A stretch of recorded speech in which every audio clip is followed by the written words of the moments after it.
Let's bring in our panel. Tim Pawlenty, President and CEO of the Financial Services Roundtable, and of course the former governor of Minnesota, CNN's chief congressional correspondent, the tireless Dana Bash, and former Clinton White House press secretary Joe Lockhart. I want to start with this Washington Post report. Business groups stand by Boehner, plot against Tea Party. And there's a quote from a man named Dirk Van Dagen, longtime chief lobbyist for the National Association of Wholesaler Distributors, who's known Boehner since the lawmaker's first election. He says, "I don't know of anybody in the business community who takes the side of the Taliban minority." I assume he's referring to the Tea Party. Tim, is that how the business world views what happened over the last 3 weeks? The Taliban minority seized control of the House Republicans? Well, a few things. First of all, I don't think people should put a Taliban label on any elected representative or public servant. I think that's over the line just in terms of rhetoric and what that implies. Two is the business community, of course, is more pragmatic than, say, the Tea Party in terms of their politics and desired outcomes. But the idea that they're going to come in and systematically take out Tea Party members is probably misunderstood. The Tea Party members, for the most part, are in districts or states that lean pretty substantially, in their direction, and the idea that they're mostly politically vulnerable is probably not going to materialize. There'll be some groups that will try that, but I'll suggest to you, Jake, it won't be successful. And then lastly, as to the Tea Party, keep in mind, it's one slice of a broader coalition. They overplayed their hand here. One of the adages that you got to keep in mind is when you negotiate, the person with the leverage wins. Right. They didn't have the leverage here. Or any. But there's an analog in the Democratic Party to the Tea Party. When you look at groups like Occupy, when you look at groups that want to just recklessly defund the Department of Defense, they don't represent the whole Democratic Party, and the Tea Party represents only one slice of the Republican Party. Is that a fair analogy? It is, but it misses an important point, which is within the Republican Party, the Tea Party does have the leverage. We just spent 16 days painfully. Dana hasn't slept in 16 days because of the leverage they had. The business community doesn't have that much influence with the Tea Party. The Tea Party and most Republicans are more worried about someone coming from their right, coming from the Tea Party to challenge them than anyone on the left. So this all has to be resolved. I think it's very fair analysis, but the difference between the Tea Party and Occupy, or a group on the left, if those groups don't have leverage within the Democratic Party right now, the Tea Party does. And that's the fundamental problem for the party. And Dana, let's talk about the future of Democrat-Republican negotiations, because that's obviously where this is going to go now. There's going to be negotiations over a budget.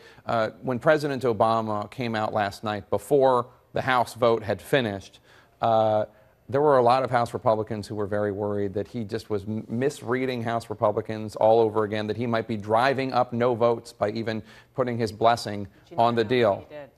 Yeah, and I think the bigger problem today, now that the sun is up, is that they saw the remarks that he made this morning as equally not helpful. Responsible Republicans, that line? Right. Well, not just that, but also really a lecture. They saw it as a classic Obama lecture, not an olive branch, not a period, a time to sort of say, let's take a breath, unite. Now, I've also talked to some Republicans who say, we deserve it. He deserves 24 hours to gloat because they feel like that this is such a bad strategy. And again, these are Republicans talking.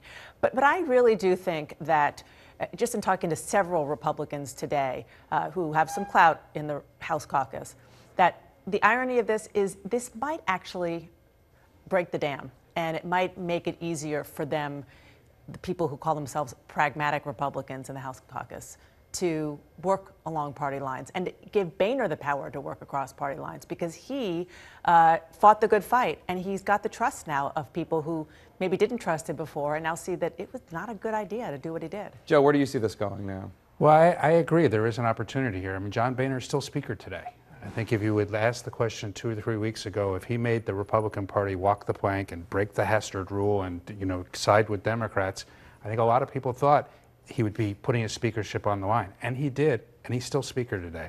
And I think if you look at the last time we did this, 1995, look at 1996, a period of really important legislative accomplishments, bipartisan Democrats on welfare reform, health care, raising the minimum wage. There is a possibility. Balanced budgets. Yeah, balanced budgets. So we have the possibility here. There still is a fight that has to be resolved, though, within the caucus, because even today, it's not clear what lessons were learned within the Republican Party, and we're going to find that out. Governor, final thought?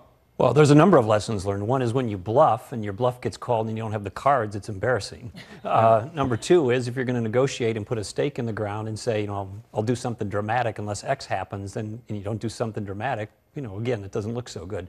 But the Republican Party is going to go through a sorting out process, but keep in mind, the energy, and I think the media misunderstands this, at the grassroots level, leans now libertarian, leans now Tea Party. Oh, absolutely. But rather than putting labels on people, saying, look, it's the, the crazy group X, Y, or Z, or it's the Tea Party this, or the libertarians that, why don't we just talk about the issues?